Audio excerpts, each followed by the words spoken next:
There's one murder I never solved, because I already know who did it. The victim was Emily Carter, 34, found dead in her kitchen at 1:47 a.m. Single stab wound to the chest.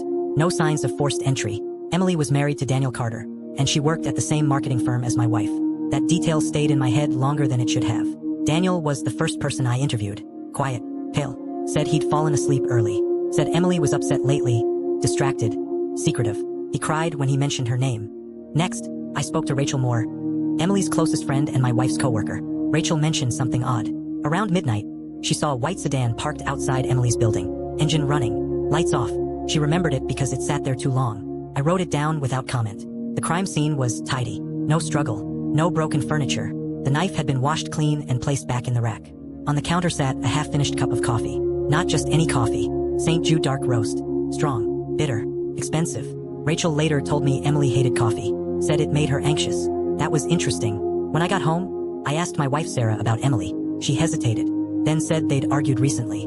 Said Emily had been threatening to expose something. She wouldn't tell me what. Her hands shook when she spoke. I told myself that meant fear.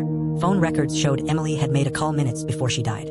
Caller ID, unknown. No voicemail, no recording. Just a call that ended too quickly. The white car went nowhere. No cameras caught the plate. No witnesses remembered the driver. White sedans are forgettable by design.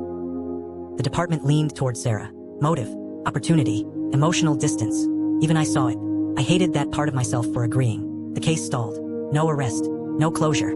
Some murders just fade into paperwork. A week later, a junior officer asked me what detail bothered me the most. I said the coffee. I said, Emily didn't drink coffee, especially not St. Jude dark roast. He frowned and asked, how do you know the brand so well? I answered without thinking, I drink it every night. Helps me stay sharp when I'm working late. He paused. I added casually, that night, I left the office just before midnight. Took my white car. I realized too late that I'd never put either detail in the report. The coffee, or the car. People still debate who killed Emily Carter. Most of them blame my wife. I don't correct them,